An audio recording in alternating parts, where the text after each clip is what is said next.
நெல்லை மாவட்டத்தில் பெய்து வந்த கனமழையால் ஒரே நாளில் 15க்கும் மேற்பட்ட வீடுகள் இடிந்து சேதமடைந்துள்ளது.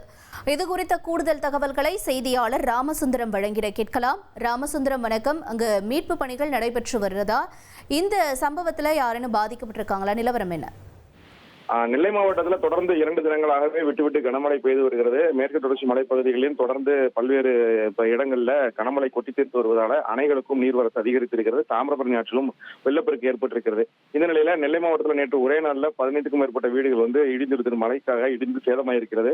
அதுல நெல்லை டவுன், அதே போல பாளையங்கோட்டை, குறிச்சி, அதுபோல சேரன் மகாதேவி உள்ளிட்ட பல்வேறு பகுதிகளில் இந்த வீடுகள் இடிந்தது கணக்கெடுக்கப்பட்டிருக்கிறது. மொத்தமாக சேரன் மகாதேவியில் மட்டும் 6 வீடுகள் இடிந்திருக்கிறதாக தகவல் வெளியாயிருக்கிறது.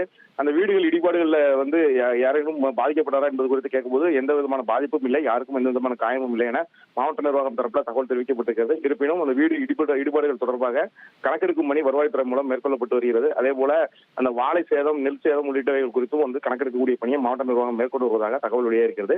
தொடர்ந்து அந்த வீடுகள் இடிந்தது தொடர்பாக அந்த கணக்கெடுக்கும் பணி வருவாய்த்துறை அதிகாரிகள் மூலம் மேற்கொள்ளப்பட்டு வருகிறது. விவரங்களுக்கு நன்றி ராமசுந்தரம். 1,24,00,000 மனங்களை வென்ற தந்தி டிவி யூடியூப் சேனல். தவிர்க்க முடியாத தம்ப்நெயில்ஸ், கலக்கலான கான்டென்ட்ஸ். நீங்களும் இந்த குடும்பத்தில் இணைய இப்பவே சப்ஸ்கிரைப் பண்ணுங்க. அசுரபலம் கொண்ட எங்கள் டிஜிட்டல் கரங்களில் உங்கள் விளம்பரங்களை சேர்க்க வாட்ஸ்அப் பண்ணுங்க. 8939888378. Email advtthanditv@dttv.in.